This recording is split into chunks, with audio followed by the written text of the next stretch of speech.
All right, YouTube, how you doing? Welcome back to the channel. It is Friday. Happy Friday to everyone out there. We have a 9-game NBA slate to dive into in today's video. Like we always do, I'm going to dive into each and every one of these games. I'll give you my prediction on the side. I'll give you my prediction on the total. We'll talk about any other plays like player props that we like within the game as well. But as always, guys, keep an eye down on the pinned comment of this video. That'll take you to all of my final plays, so that I'm actually rolling with myself. If that does interest you, absolutely free down in the pinned comment. All right, YouTube, how you doing? Welcome back to the channel. I tell you guys I'm a dummy all the time. They don't suck. They've just been sucking. Get them down to -3, 4 more juice than Jose Canseco in his prime. Tell me you're new without telling me you're new. So don't go jumping down my throat in the comments, right? If you want to fade me, or if you do want to ride me, this still leaves a bad taste in my mouth, right? And remember, more chins, more wins. All right, in terms of yesterday, more green than red, a pretty good night. We hit some nice plus money plays. We did have a few juicers in there, kind of some slimy ones like the Nets team total and the Bulls team total under. But nonetheless, still going to take it because even a couple of those losses, we really, out of the 4 losses, had 2 that were just bad looks. The other 2 were fine. James Harden, that alternate line of 24 points, right? Or 25 points. He finished with 24, so that was a near plus 185 hit. And then also the Pacers team total. They finished at, 127? So we were right there as well. So 2 good looks that ended up being losses. Obviously, nice to hit the Porzingis plus 140 3-pointers made, and then the Miles Turner plus 162 3-pointers made. So, yeah, decent night in terms of our reads there. Unfortunately, the ride of the day, and I hate to drop the womp womp. You know we have to. Got to drop the womp womp for the loss from Omri. But Omri was on absolute fire. Because of the All-Star break, we lost track of how many he had won or no. I want to say it was like 4 or 5, but unfortunately Durant finishes, 22 points last night. Let's see, Kevin Durant, just to make sure I have that number correctly, 39 minutes, 22 points, 2 assists, 5 rebounds, and a loss against the Spurs. But hey, I read that game wrong too. I liked the Suns yesterday, and honestly, they seemed like they had no chance the entire game. Even with Wemby being out now for the remainder of the regular season, the Spurs kind of rallied around that, and they end up beating the Suns. So yeah, Omri, a nice ride of the day streak. Let's, you know what, give one last little crowd noise and applause there, because it was a really good stretch. If you guys don't know what the ride of the day is, it's simple. Just use that hashtag ride of the day or ROTD in the comments. I jump on board with one person's play each and every day. So drop your favorite play with that hashtag. I shout you out in the next video, win or loss. I also shout you out over on my Twitter/X, which just popped up right here. And you get shouted out on the Guy Boston site with the final plays. So yeah, a lot of shout out opportunity. But if you win, we continue to ride with your plays and you keep getting the shout outs until you lose. But if you do lose, you got to face the womp bump like Omri did today. So enter at your own risk, I will say. But obviously, it's one of the fun things we do and unique things we do here on the channel. So get those hashtag ride of the days in there. And we get questions and then a lot of comments being like, you never pick me and all. It's like, it's really hard to have hundreds of comments and just pick one. So I hope no one takes it personally if you feel like you're putting one in every day and we haven't picked you in a while or something like that. Like, it really isn't me seeing one being like, oh, no, gonna just ignore that. It's whichever one's getting a lot of interaction and likes down in the comments, because it's something that the community can ride with, right? So yeah, even those plays that we don't ride with are helping a lot of people out in the comments. So don't get discouraged if you're not getting selected. That's all I'll say there. But let's go ahead and dive into today's slate, guys. Again, happy Friday. The vibes are good from last night. Let's take it right into tonight. We have a decent slate on the board, some close spreads as well, so we should see some competitive basketball. Decent amount of back-to-backs because we had 9 games yesterday, but let's do it. Hit that like button, hit that subscribe button. Let's get rocking here. We're starting it off with 2 teams that are on back-to-backs, Orlando taking on Memphis. Now, we're going to wait out the injury report to some degree here. Right now, Memphis has nothing on the injury report.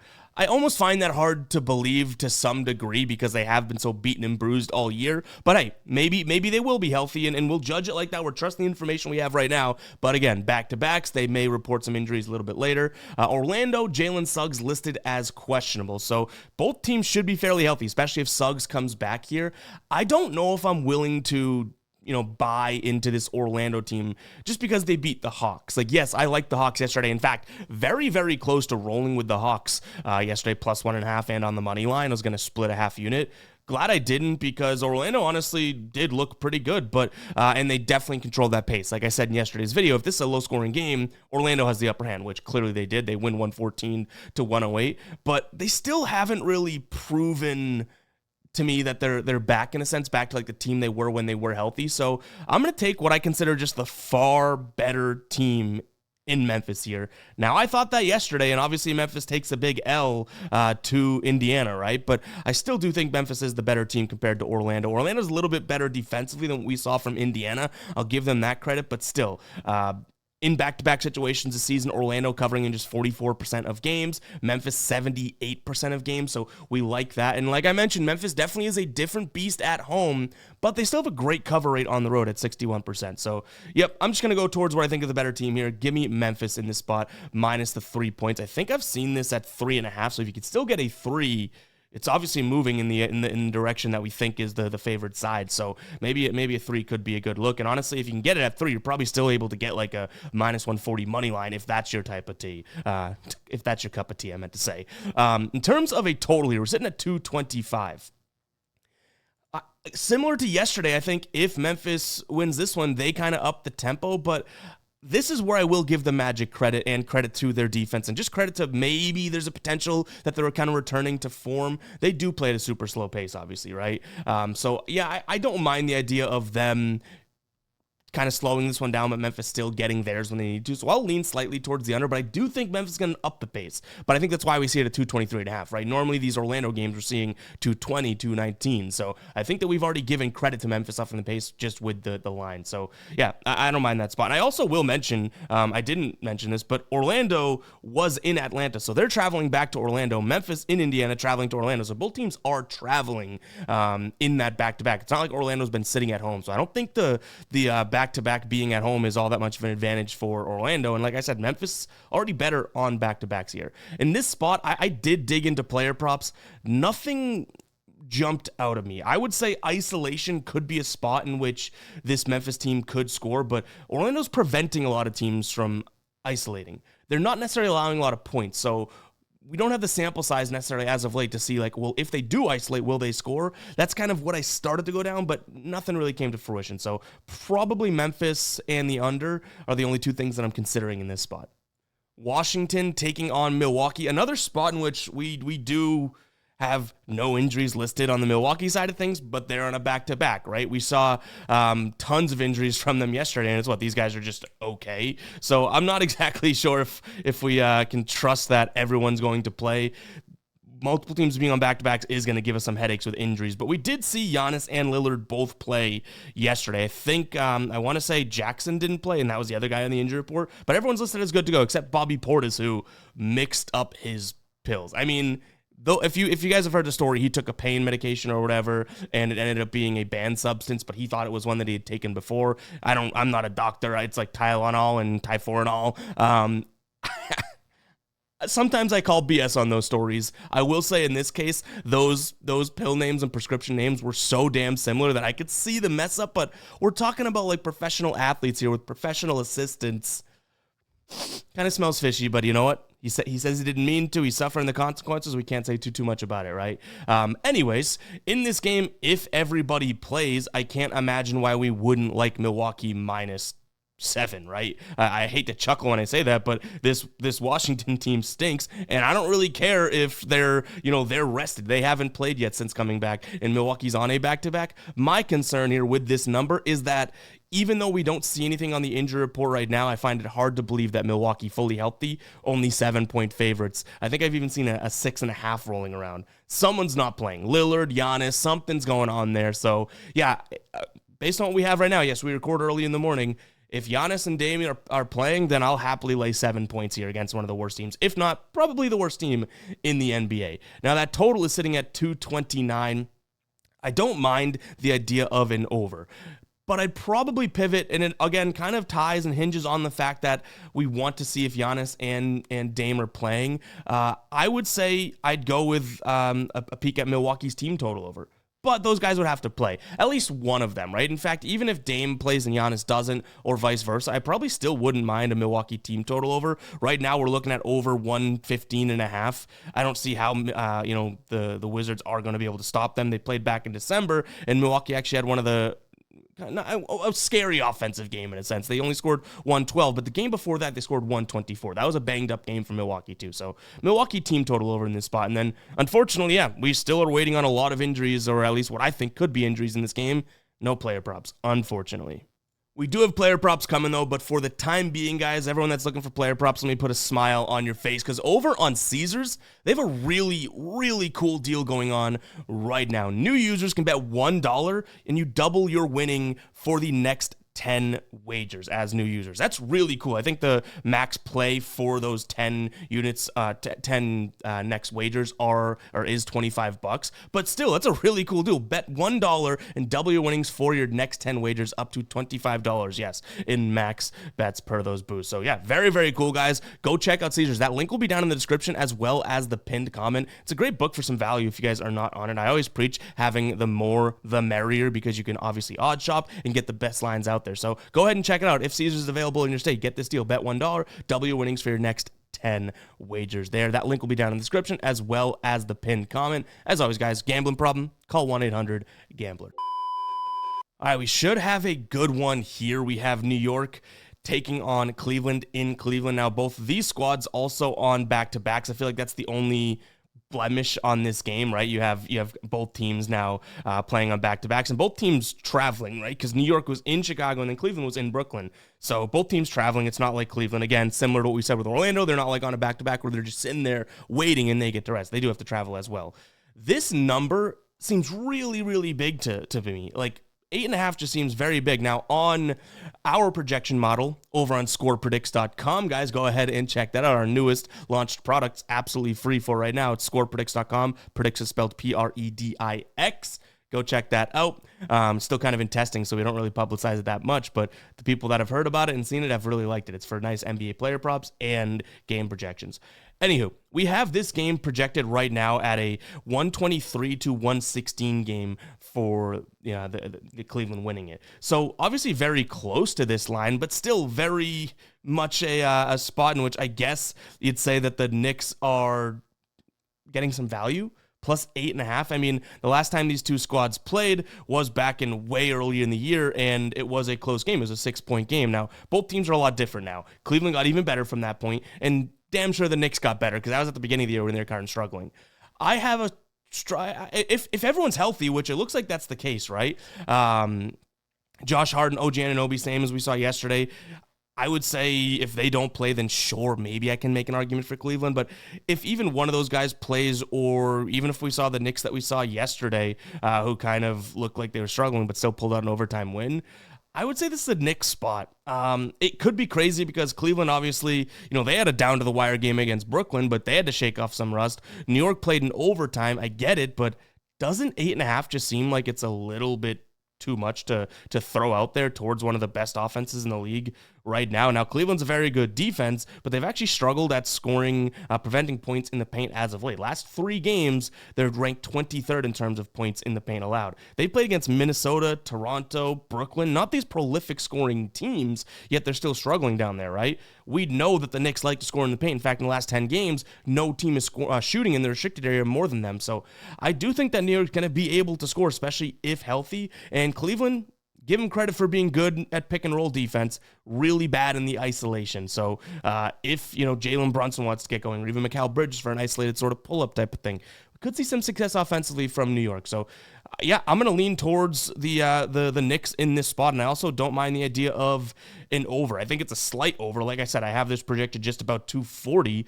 so it's a slight over. But yeah, Knicks in the over in this spot. From a player prop perspective, I already kind of leaked the script there, right? I think that this is a good spot to target some isolation players on the Knicks side of things, and obviously that's going to be Jalen Brunson. This is a really bad Cleveland team in isolation defensively. There's not much you can say Cleveland does bad defensively. This is one of those times, or this is one of those spots.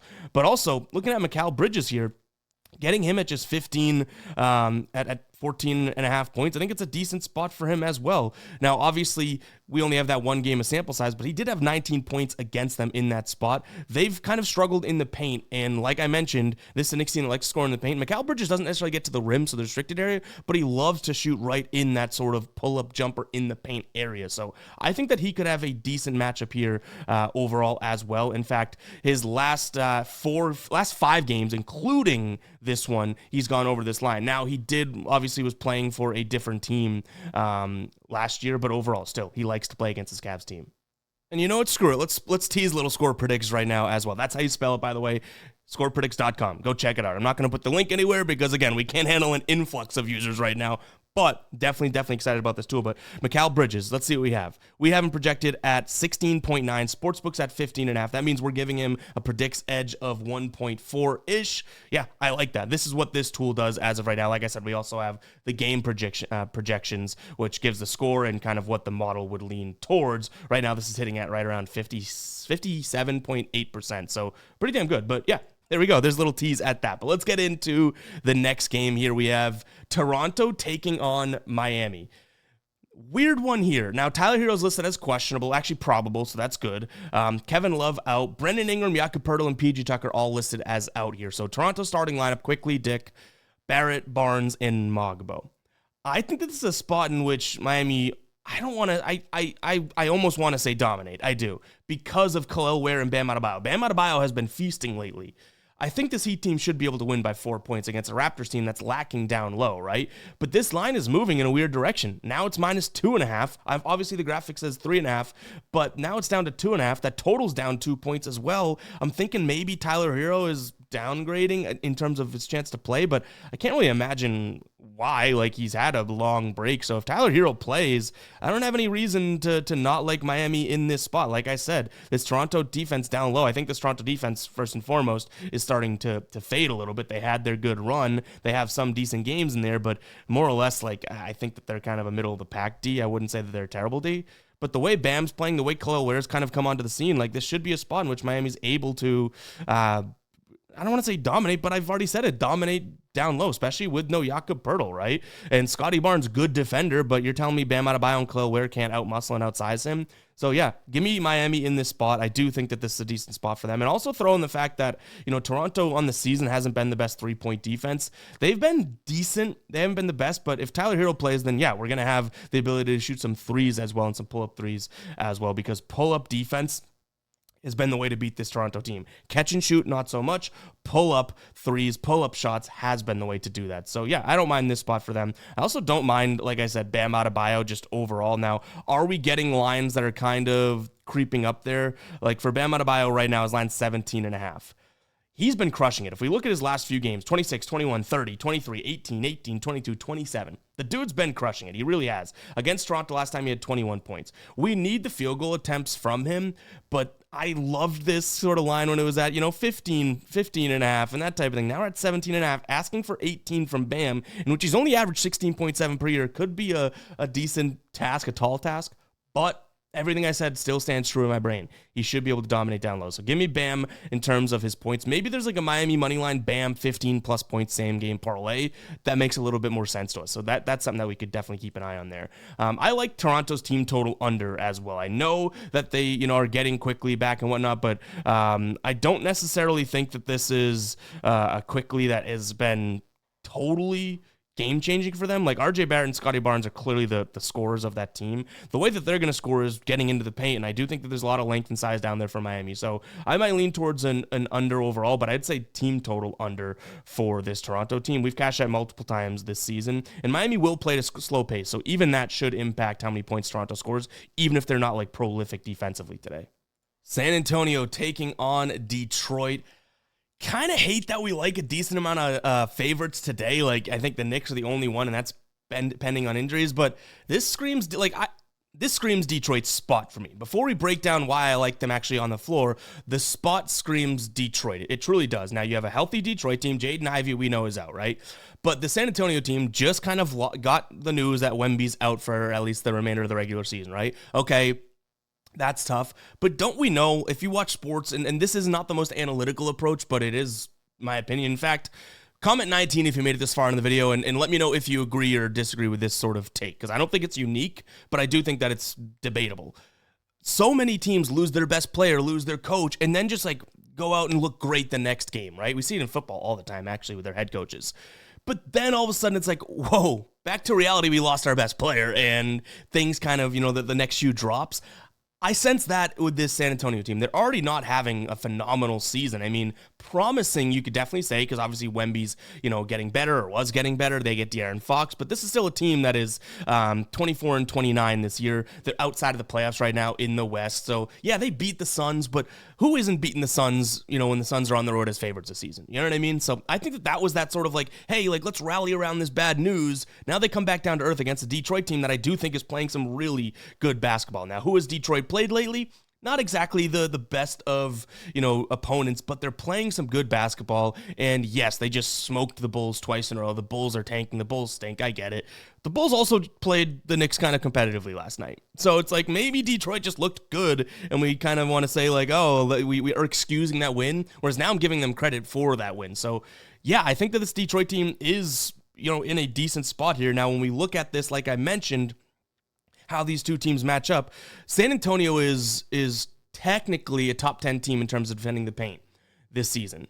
But they just lost Victor Wembanyama. You have to imagine their paint presence drops just a little bit, right? And this is a Detroit team that is just feisty down there, whether it's Cunningham slashing to the paint, scoring in the paint, Tobias Harris, Thompson, right? But then you also have, Jalen Duren down there who's just an animal. Like, this is a squad that likes to control the paint, and I do think that we'll see some massive gaping voids there when it comes to San Antonio trying to defend that paint when a team like Detroit just likes to pepper it. So I think this game comes down to in the paint, and I do think it's going to be a Detroit 1 sort of spot. And this Detroit team, honestly, the defense is pretty good too. Like I feel like I'm blowing smoke up Detroit's ass right now, hyping them up, but this is a playoff team right now. This is a playoff team led by Cade Cunningham and cast and crew that have kind of emerged and played some good basketball.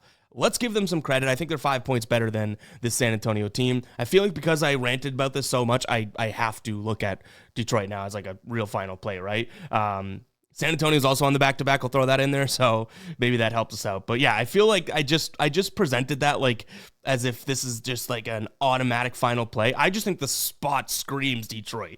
I still would say that this is a Detroit team that we're not talking about the Cavs. You know what I mean? Like, still a young, inconsistent Detroit team, but I like them. I'm probably going to make them a final play. I've almost talked myself into it here. In terms of what we have from a total, I think Detroit slows this one down, to be completely honest. 232.5 seems a little bit too high. Now, I just talked about Detroit's offense and how they should score, but did you hear at the end of that sort of sentence, I mentioned how this is a legit defense, and it is a legit defense. They're playing really good interior defense, and honestly, their perimeter defense is kind of shored up recently as well. So, yeah, I think this is going to be a good spot for them. My one concern is that the pick and roll is, especially to the ball handlers, where they kind of struggle, and De'Aaron Fox is a guy on San Antonio by that name who loves the pick and roll, so that could be somewhat of a concern, but I don't think one guy is going to beat this Detroit team on a back-to-back. So Detroit and the under here. I already kind of mentioned how I think this team's going to score. I think they're going to be able to get into the paint, so that would kind of yell from the rooftops a Jalen Duren spot here for me. I do like him. His points right now is at 12.5.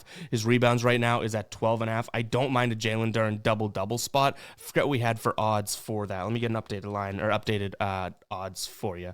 So him for a double-double.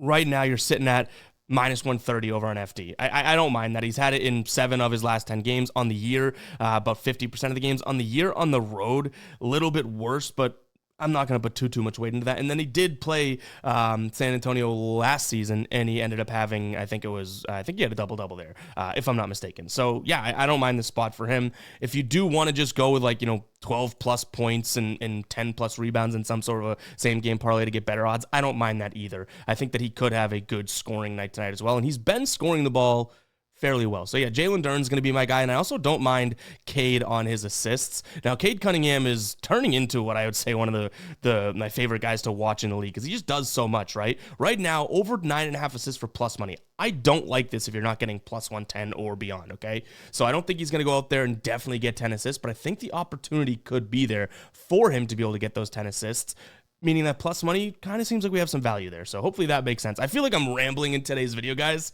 Maybe I'm just fired up. The NBA is back. Yesterday was like the intro, right? Well, actually, no. The 2 days ago when we had the Charlotte and Lakers game, talk about rambling, and then I'm going to go on a rant here. The Charlotte and Lakers game was kind of like the opening act. And then, the band starts playing a few songs And that was yesterday, and now it's like we're right into the mainstream stuff today. We must just be fired up. I am fired up on this Friday, so apologies if I'm talking too much, but also to the guppies out there, sorry, not sorry.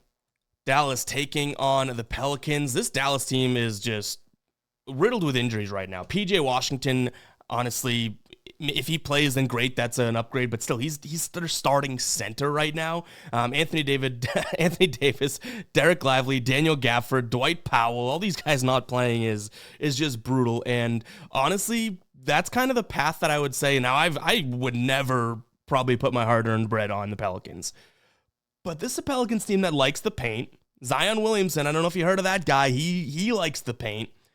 If we could see Zion kind of go off here, maybe CJ McCollum keep up that hot streak, 5.5 points is a lot. So just because of Dallas's injuries here and the fact that the Pelicans can score in the paint, if anything, and now CJ McCollum, like I said, is kind of on fire, give me the Pelicans plus the 5.5. The injuries just do it for me for this Dallas squad. Like that's really what it comes down to. I don't mind the under, though, in this spot. I think that this Pelicans team is going to allow plenty of points, but where they'll allow the points is Dallas getting into the hoop, getting into the paint and scoring their baskets that way. I think both teams are going to count by twos today, and when you do that, I do kind of say a total of 237 is a little bit too high. Throw in the fact that, we do see two teams right now that well, one, Dallas is a slow-paced team lately, and then even though the Pelicans play at the fourth fastest pace over the last 10 games, they're a bottom 10 offensive efficiency team. So they're just running up and down with empty possessions. You know what I mean? So, yeah, I don't mind the under. It's probably where I'd first look in this game. And like I mentioned, there could be a little peek at Zion, but I kind of already, hinted at you guys, like, putting your money on the Pelicans, on anyone on the team, it's kind of scary. Like, yes, CJ McCollum I like, but he just had 43. Is he going to go out there and do that again? Who knows, right? So I'll lean Pelicans as well as Zion and the under.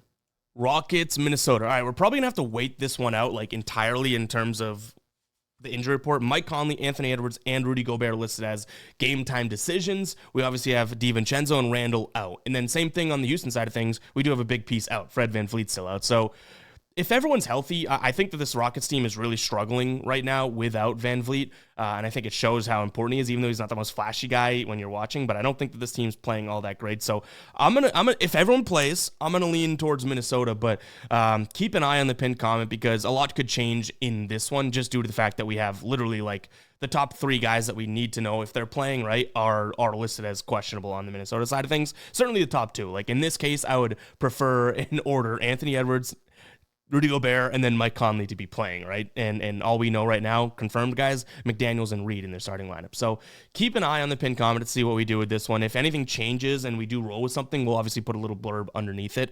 Total-wise, I don't mind an under, though. You have two teams that, can definitely play slow, right? You have the 26th pace team in terms of the last 10 games in Houston, and then a bottom 10, 22nd right now in terms of Minnesota. So I don't mind the idea of this one being a slow scoring one, especially given the fact that, okay, we saw so right now this total is at 216, very low, right? We saw them play earlier in the year. It went to overtime. That was 117 to 110, I want to say. And that was, you take, I think it was like a 24-point overtime. So take 24 points off that. Okay, obviously you're looking a little bit closer to this line. Then the next time they played was a close one, 113 to 112. Okay, it was still over this line. And then the next time, 127 to 114. These two teams are due to do what they do. Like, they're due to do what they do. That is tough to say quickly. They're due to have a low-scoring game. Like, yes, Minnesota's offense actually has been looking good, but still kind of in that 101 to 110 range. And then Houston, I don't really know what to make of them. They are just, like, up and down in terms of how they're scoring. Their best scoring game is against Phoenix, so I wouldn't put too much weight into that one, right? Before that, 94 against Toronto. We already talked about their defense. Then 98 against Golden State after that Phoenix game. So I think this is a low-scoring game kind of up. Player prop-wise, obviously, you got to wait it out. Keep an eye on the pinned comment. It'll take you to the Guy Boston Sports site. If we have anything, we'll kind of give a blurb as to why we like it because we didn't talk about it in the video. Utah taking on OKC. So I love this Thunder team. I love watching them. They're a great team. They're homegrown. But I'm getting so annoyed that like every night in and night out, they're laying 15, 16 points. Like, what are we supposed to do with that, right? That's way too many to comfortably lay. And then you're playing teams like Utah where it's like, I think that's too little to be giving Utah, right? I do think that if I had a gun to my head here, I'm going to go Utah plus the points because these teams coming out of the All-Star break, it's like we've already seen that with so many teams that they look a little bit sluggish, right? Like Cleveland, Brooklyn kept it close. Chicago kept it close with New York. Charlotte beat the Lakers. Like, there's so many examples of teams just coming out and not being able to lay that big number. So give me Utah, and honestly, I hate to say it, because that sluggishness, it may have a chance of being a final play. But if this was middle of the season and we weren't just coming out of the All-Star break, I would be so hesitant to even consider that. I might even lean OKC. But with that sort of sluggishness in mind, and obviously that's not a real metric or anything, it's tough to like the idea of OKC minus the 15. And honestly, when we look at this Utah team and how they're kind of comprised defensively, they're actually not terrible. Not terrible, all right? Not terrible. I'm not saying they're great at defending the paint. They're bad from three, and obviously this is the Thunder team that likes to get to the paint more than shooting threes, so maybe that helps this spot as well. But again, I feel like I sounded the cycle alert alarm. I get it. It's crazy. I do. In terms of what we have from a total now, it's at 236. These recent games between the two, 133 to 106, 123 to 114.